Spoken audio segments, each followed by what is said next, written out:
About this particular interruption, but we are cutting live to Amit Shah, who's speaking on Modi's 20 years in governance. कारण उन्होंने Bharatiya Janata party को खड़ा किया और एक मैं अभी भी मानता हूँ मल्टी पार्टी डेमोक्रेटिक सिस्टम में बहुत सारी पार्टियां है और होनी भी चाहिए। सबने गुजरात के संगठन के मॉडल का स्टडी करने जैसा है जो मोदी जी ने उस वक्त बनाया था और समय समय पर उसमें अनुकूल परिवर्तन भी होते गए, परंतु वो मॉडल की जो नींव थी जनता के साथ सरोकार रखकर जनता की वेदनाओं को समझकर उसको वाचा देना ये राजनीतिक पार्टी का काम है। जब विपक्ष में होते हैं तो आंदोलन के माध्यम से उसको वाचा देते हैं और जब सत्ता में आते हैं तो सरकार की नीति और कार्यक्रमों के माध्यम से उसका रास्ता ढूंढना, उसको हल निकालना और वो वेदना को कम करना या तो निरस्त करना। मैं मानता हूं एक बहुत बड़ी चैलेंज उनके लिए थी उस वक्त कि भारतीय जनता पार्टी को गुजरात में प्रस्थापित करना। हम तीसरे नंबर पर थे और तब से लेकर जो शुरू हुआ है आज तक भारतीय जनता पार्टी पूरी दुनिया देख रही है, इसको हम लगातार जीतते जा रहे हैं। दूसरा बड़ा चैलेंज उनके सार्वजनिक जीवन में आया कि जब वो गुजरात के मुख्यमंत्री बने। मैं जिस कॉन्स्टिट्यूंसी से आता हूँ वो कॉन्स्टिट्यूंसी भी हम हार गए थे, जो गुजरात का सबसे सेफेस्ट सीट माना जाता था साबरमती असेंबली कॉन्स्टिट्यूंसी, वो हम हार चुके थे। अच्छा। बड़ा भूकंप आया था, सारे कॉरपोरेशन के चुनाव, जिला पंचायत के चुनाव, तहसील पंचायत के चुनाव कांग्रेस स्वीप कर गई थी। 70 के दशक के बाद पहली बार Bharatiya Janata party Rajkot municipal corporation में हारी थी। 70 के दशक के बाद जनसंघ के समय से लेकर आज, और अहमदाबाद म्युनिसिपल कॉरपोरेशन हम 87 के बाद पहली बार हारे। उस समय उनको गुजरात की धुरा सौंपी गई और उस वक्त की राष्ट्रीय राजनीति की भी कल्पना करते हैं तो एक बहुत लंबा कालखंड यहाँ पर गठजोड़ की राजनीति का रहा। जो सरकारें आई पूर्ण बहुमत की सरकारें नहीं थी, मिली जुली सरकार थी, कभी 20 पार्टियां, कभी 25 पार्टियां, कभी 30 पार्टियां। अटल जी के नेतृत्व में सरकार बनी, वो भी कोई पूर्ण बहुमत की एक पार्टी की सरकार नहीं थी और इसका परिणाम वो ये हुआ था कि एक लचर स्थिति देश भर में बन गई थी और सब लोगों का भरोसा उठता जा रहा था। उस वक्त नरेंद्र भाई गुजरात के मुख्यमंत्री बने और गुजरात के मुख्यमंत्री बनने के बाद उन्होंने जिस प्रकार से तेजी से, हालांकि उनको प्रशासन का कोई अनुभव नहीं था, कभी सरपंच भी नहीं बने थे, आप विधायक तो छोड़िए, लोगों को और आश्चर्य होता है सरपंच भी नहीं बने थे, मगर फिर भी उन्होंने बहुत धैर्यपूर्ण तरीके से प्रशासन की बारीकियों को समझा, जो एक्सपर्ट से उनको प्रशासन के साथ जोड़ा, उनकी चीजों को लोक भोग्य बनाया, योजनाओं में तब्दील किया और योजनाओं को लोगों तक पहुंचाने का काम किया। और जो भूकंप एक जमाने में भाजपा के लिए एक धब्बा बन जाएगा ऐसा लगता था, वो भूकंप के काम की पूरे विश्व ने बुरी बुरी सराहना की। और आज आप भुज जाकर देख लीजिए, एक और लातूर का भी भूकंप था, एक और भुज का भी है। पूरा नवनिर्माण किया, पूरा भुज का नवनिर्माण हुआ। सिर्फ नवनिर्माण नहीं हुआ, भुज की विकास दर उसके बाद 37% ज्यादा बनी और आज भुज के अंदर पानी भी है, इंडस्ट्री भी है, एजुकेशन भी है। पहले भुज का पोस्टिंग पनिशमेंट पोस्टिंग माना जाता है, प्राइम पोस्टिंग माना जाता है। इतना बड़ा परिवर्तन लाए और अपने मुख्यमंत्री काल में उन्होंने एक नया मॉडल बनाया कि विकास को कैसे सर्वस्पर्शीय सर्वसमावेशक बनाया जा सकता है और इसके लिए उन्होंने ढेर सारी योजनाएं लेकर आए। जैसे मैं 2-3 योजनाओं का ही जिक्र कर पाऊंगा समय मर्यादा देखते हुए। वन बंधु कल्याण योजना, सबसे निग्लेक्टेड गुजरात में आदिवासी थे। कांग्रेस ने उनका वोट बैंक के नाते तो उपयोग किया, परंतु कभी उस तक विकास नहीं पहुंचा था। उन्होंने सारी बिखरी हुई योजनाओं को जोड़ा और पहली बार गुजरात में उनका जो संविधान का दिया हुआ अधिकार था कि उनकी जनसंख्या के अनुपात में बजट में उसको हिस्सेदारी मिले, पहली बार नरेंद्र मोदी जी ने 2003 के बजट के अंदर उनको दिया। और वन बंधु कल्याण योजना ने पूरे गुजरात के ट्राइबल एरिया का विकास का रास्ता खोल दिया और आज ट्राइबल एरिया में बड़े भरोसे से कह रहा हूँ, कोई भी क्रिटिक से क्रिटिक एनालिसिस करने वाला व्यक्ति वहां पहुंच जाए। सूरत शहर और डांग के जिले के बीच में कोई अंतर वो नहीं ढूंढ पाएगा। इतना बड़ा परिवर्तन हुआ। इसी तो प्रकार से राजनीतिक लाभ भी मिला। राजनीतिक लाभ दूसरी बात है, जी। मगर लोगों का भरोसा लोकतंत्र के अंदर दृढ़ हुआ। सागर छोड़ के हमारे किनारे थे, तो उसके लिए भी एक योजना लेकर आए, वो भी निगलेक्टेड पड़े थे, जबकि सबसे ज्यादा खनिज संपदा वहीं थी। रेवेन्यू सबसे ज्यादा वहां से आती थी, बंदरों के कारण सबसे ज्यादा इंडस्ट्री वहां लगी थी। पूरे सागर छोर के किनारों को रोड से जोड़ दिया और इसके वहां पर हर तहसील की एक डेवलपमेंट प्लानिंग बनाई गई और सागर खेडू विकास योजना वहां उन्होंने शुरू की। आज वो एरिया पूरा गुजरात की इंडस्ट्रियल डेवलपमेंट का बैकबोन बना हुआ है। और तीसरा, हमारे यहाँ देश भर में था उस वक्त सबसे बड़ा प्रॉब्लम ड्रॉप आउट का था, enrolment and drop out education में, प्राइमरी एजुकेशन की मैं बात कर रहा हूँ। तो गुजरात जैसे राज्य में बहुत बड़ी समस्या थी।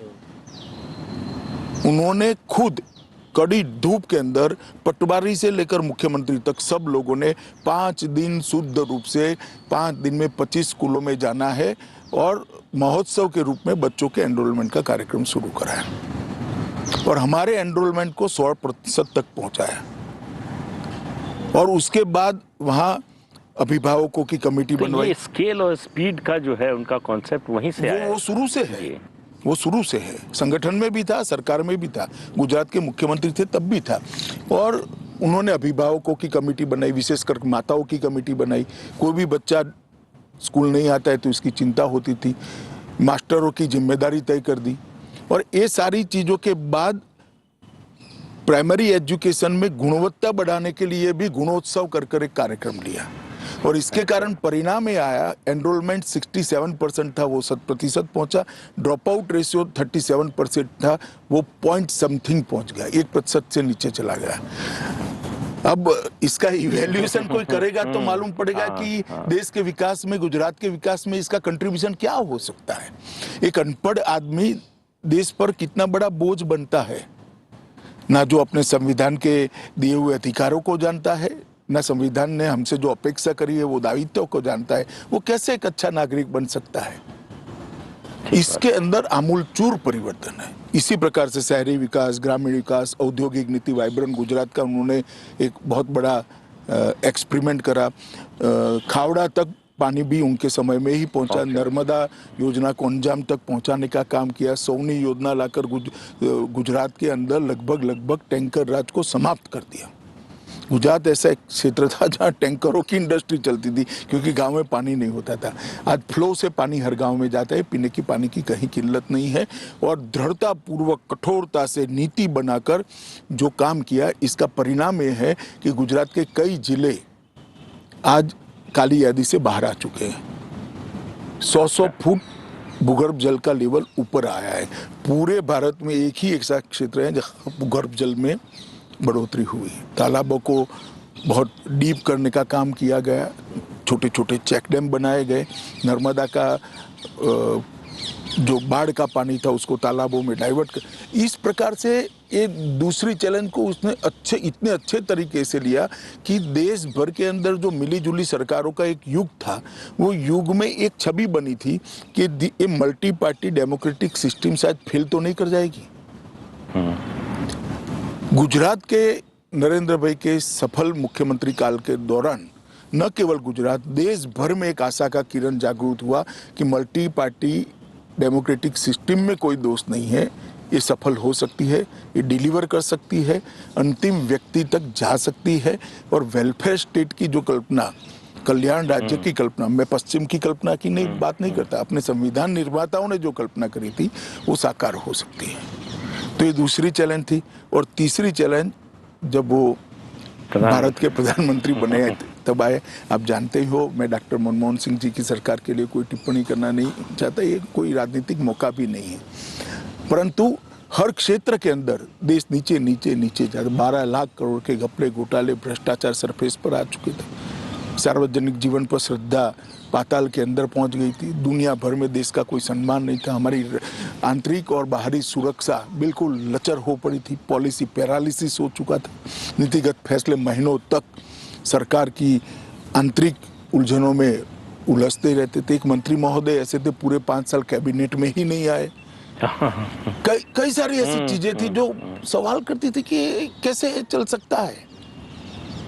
ऐसे माहौल में मोदी जी ने देश के प्रधानमंत्री का चैलेंज उनके सर पर आया और आज हम देख सकते हैं कि 7 साल के अंदर सारी व्यवस्थाएं अपनी अपनी जगह सही।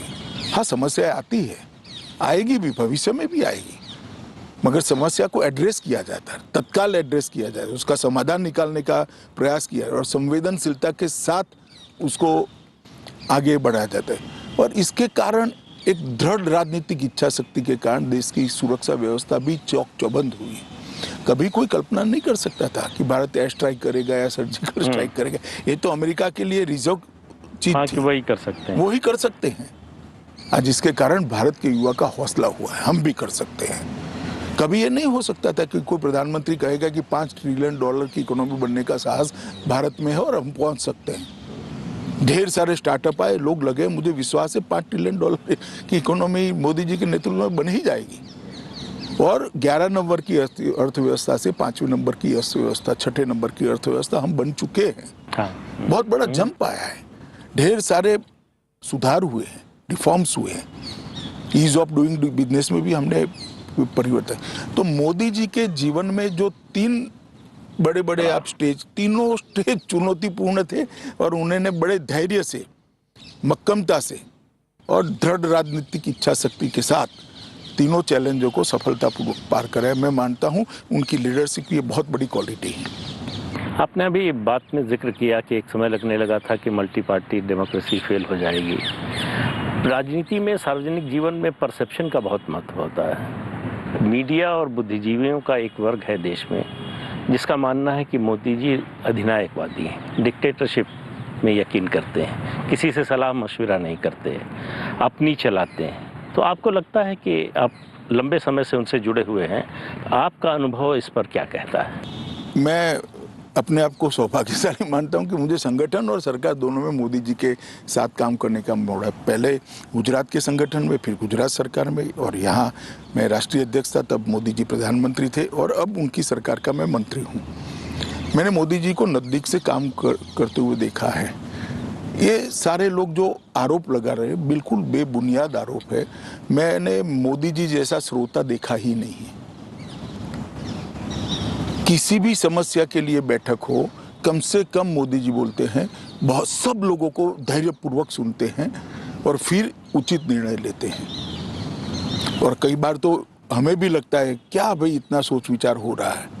1 बार बैठक, 2 बार बैठक, बहुत धैर्यपूर्वक वो निर्णय करते हैं और छोटे से छोटे व्यक्ति के सुझाव की गुणवत्ता के आधार पर वो महत्व देते, व्यक्ति के आधार पर नहीं देते। तो ये कह देना कि वो निर्णय थोपने वाले नेता है, जरा भी सच नहीं है। और जो लोगों ने उनके साथ काम किया है, काम करने वालों में भी क्रिटिक होते हैं, वो भी इतना तो जरूर कहेंगे कि इतने डेमोक्रेटिक तरीके से कैबिनेट कभी नहीं चलती होगी, इतनी डेमोक्रेटिक तरीके से मोदी जी के प्रधानमंत्री ही ना थे। और मैंने उनके जैसा श्रोता, लिसनर देखा नहीं है। फिर ये परसेप्शन क्यों बना? जानबूझकर बनाया गया या कुछ घटनाओं की वजह से बना? देखिए, जानबूझकर ही बनाया जाता है और वो डिसिप्लिन के आग्रही है। तो कोई फोरम में जो डिस्कशन होता है वो बाहर नहीं आएगा। एक जमाने में आ जाता था सब आप लोगों के उपयोग के लिए, अब नहीं आता है।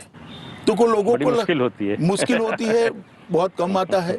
तो लोगों को लगता है फैसला मोदी जी ने ले लिया। लोगों को मालूम नहीं है कि, जनता को भी मालूम नहीं है, जर्नलिस्टों को भी मालूम नहीं है कि ये सामूहिक चिंतन का परिपाक है। निर्णय तो ऑफकोर्स वो ही करेंगे क्योंकि वो प्रधानमंत्री है और उनको ही करना चाहिए। जनता ने अधिकार उनको दिया है, बाकी सारे मंत्री को फिर मोदी जी ने अधिकार दिया है। यही तो हमारा संविधान है। परंतु सबके साथ चर्चा कर सबको बोलने का मौका देकर, सबके प्लस माइनस पॉइंट सुनकर ये फैसले होते। ऐसी छवि इसलिए नहीं बनती कि वो डिसिप्लिन के आग्रही है। और कुछ लोग जो बड़ा दुर्भाग्यपूर्ण है जो मैं बोलने जा रहा हूं, कुछ लोग जो हमारे वैचारिक विरोधी हैं, वो सत्य कुछ भी हो, सत्य को तोड़ मरोड़ कर लोगों के सामने कैसा रखना, वो भी प्रयास हम तो देख ही रहे हैं, आप भी शायद देखते होंगे। और इसके कारण छवि को आहत करने का भी एक सुनियोजित प्रयास हुआ है। ऐसा कहते हैं कि राजनीति में जोखिम लेने से नेता बचते हैं, क्योंकि एक अनिश्चितता उससे पैदा होती है कि ये जोखिम लिया, इसका क्या नतीजा होगा, हमारे ऊपर क्या असर पड़ेगा। लेकिन मोदी जी के बारे में देखा जाता है कि जैसे वो मतलब जिद करके जोखिम लेते हैं। आप नोटबंदी का फैसला देखिए, 3 तलाक, अनुच्छेद 370। देखिए, मैं आपकी बात से पार्शियली सहमत हूँ। जिद कर कर शब्द प्रयोग ठीक नहीं है। वो जोखिम लेकर फैसला करते हैं, वो सही है, क्योंकि उनका मानना है और कई बार सार्वजनिक जीवन में उन्होंने कहा भी है कि हम देश बदलने के लिए सरकार में आए हैं, सरकार चलाने के लिए सरकार में नहीं आए हैं। हमारा लक्ष्य देश के अंदर परिवर्तन लाना है। 130 करोड़ की जनता को विश्व में, दुनिया के सबसे बड़े लोकतंत्र को विश्व में एक सम्मानजनक स्थान पर पहुंचाना है, जो जबकि पोटेंशियल सालों से यहां पड़ा है। हमारा युवा धन पश्चिम और अमेरिका की ओर न जाता अगर ये फैसले सालों पहले हो गए होते तो, जो आज हो रहे हैं। मैं किसी का क्रिटिसिज्म करना नहीं चाहता, मगर वो इसलिए नहीं डरते हैं कि सत्ता में बने रहना लक्ष्य नहीं है, जो चलता है उसको चलने देना, आराम की जीवन जीना भी लक्ष्य नहीं है। एकमात्र लक्ष्य है भारत प्रथम, इंडिया फर्स्ट। ये लक्ष्य लेकर वो चलते हैं और इसीलिए इसी में से दृढ़ राजनीतिक इच्छा शक्ति का निर्मित होती है। और जब दृढ़ राजनीतिक इच्छा शक्ति के साथ आप एक रास्ता तय कर लेते हो कि मुझे देश को यहाँ पहुँचाना है, तो हर क्षेत्र के अंदर आप फैसले देखिए। नोटबंदी का फैसला और कोई ले ही नहीं सकता, मैं आपको बताता हूँ। इतना बड़ा फैसला उन्होंने लिया और हमारी टीका करने वाले जो करेंगे वो करेंगे, मगर मैं बताता हूँ इससे देश के अर्थतंत्र के माहौल में बहुत बड़ा परिवर्तन आया कि नहीं, ये सरकार का व्हील है, काला धन नहीं चलेगा। कई बार व्हील का परिचय कराना, इच्छा का परिचय कराना भी बड़ी बात होती है। इसी प्रकार से जीएसटी, चिदम्बरम साहब से लेके प्रणब मुखर्जी साहब सब बात तो करते थे, अच्छी अच्छी अंग्रेजी में बोलते थे, परंतु किसी की हिम्मत नहीं पड़ती थी। मोदी जी ने केंद्र का राज्य का फर्क भूलकर कि फेडरल स्ट्रक्चर है, हम एक टीम है, काफी ऐसी चीजें थी जो राज्यों में अविश्वास पैदा करती थी, उसको हटा दिया और जीएसटी को सर्वानुमत से, और मैं गर्व के साथ कह सकता हूं इक्का दुक्का चीज छोड़कर जीएसटी काउंसिल में एक भी फैसला बहुमत से नहीं लिया गया है, सर्वानुमत से लिया गया है। जबकि जीएसटी काउंसिल में सभी दल की सरकारों के वित्त मंत्री है। 3 तलाक का उन्मूलन, किसी में हिम्मत नहीं थी। शाहबानू के केस को रिवर्ट करना पड़ा था, कानून को बदलना पड़ा, राजीव गांधी सुप्रीम कोर्ट के फैसले को बदला, उनको बदलना पड़ा था। 1 रैंक 1 पेंशन, कोई हिम्मत नहीं करता था। चीफ ऑफ डिफेंस स्टाफ का नया कंसेप्ट डिफेंस के क्षेत्र में, कोई हिम्मत नहीं करता था। सर्जिकल और स्ट्राइक और एयर स्ट्राइक का सवाल ही पैदा नहीं होता था। हम चुप हो जाते एक आध दो निवेदन कर कर। आज सबको मालूम है कि भारत की सीमाओं के साथ कोई छेड़खानी बर्दाश्त नहीं की जाएगी। धारा 370, 35 से सबको मालूम था कि टेम्पररी था, अब इसकी जरूरत नहीं है। कोई छूने की हिम्मत नहीं करता था। इसी प्रकार से हमारी संस्कृति को लोगों तक पहुंचा, दुनिया तक। योग दिवस कितना बड़ा फैसला है, यूएन जनरल असेंबली ने इसको स्वीकार किया योग दिवस को, बहुत बड़ी बात है। भारतीय संस्कृति का इतना बड़ा एक्नॉलेजमेंट शायद ही कभी हुआ होगा। पेरिस समझौता, बड़े बड़े देश ये लक्ष्य को घोषित करने के लिए, प्राप्त करने की बात छोड़ो, घोषित करने के लिए झिझकते थे। मोदी जी ने कहा कि ग्लोबल वार्मिंग और जलवायु परिवर्तन को रोकना है तो यही एक रास्ता है। इंटरनेशनल सोलर अलायंस और ढेर सारे ऐसे फैसले उन्होंने जो लिए, वो मैं मानता हूँ नई शिक्षा नीति। और ढेर सारे फैसले, आर्थिक सुधार का तो एक पूरा इंटरव्यू आर्थिक सुधार पर हो सकता है, इतने सारे आर्थिक सुधार उन्होंने किए। तो ये मजबूत इच्छा शक्ति वाले प्रधानमंत्री के अलावा ये हो नहीं सकता है। तो मुझे लगता है कि वो इसलिए हो रहा है कि उनका लक्ष्य सत्ता में बने रहना नहीं है, उनका लक्ष्य भारतीय जनता पार्टी के लिए सरकार चलाना नहीं है, उनका लक्ष्य देश के लिए सरकार चलाना है, देश के गरीबों के लिए सरकार चलाना है। लेकिन ये विश्वास कहाँ से आता है कि हम जो भी फैसला लेंगे, चाहे जितना कड़ा हो, चाहे जितना जोखिम वाला हो, देश की जनता उसको स्वीकार कर लेगी? वो इसलिए आता है कि इसमें कोई निजी स्वार्थ नहीं है, ना दलगत स्वार्थ है, ना व्यक्तिगत स्वार्थ है। अगर दलगत स्वार्थ होता है तो विश्वास की कमी होती है, व्यक्तिगत स्वार्थ होता है तो और विश्वास की कमी होती है। पर जब आप शुद्ध रूप से जनता के हित में ही सोचते हो तो मैं मानता हूं कि ये विश्वास अपने आप इसमें से ही बनता है। अभी प्रधानमंत्री All right, we're slipping into a very short commercial.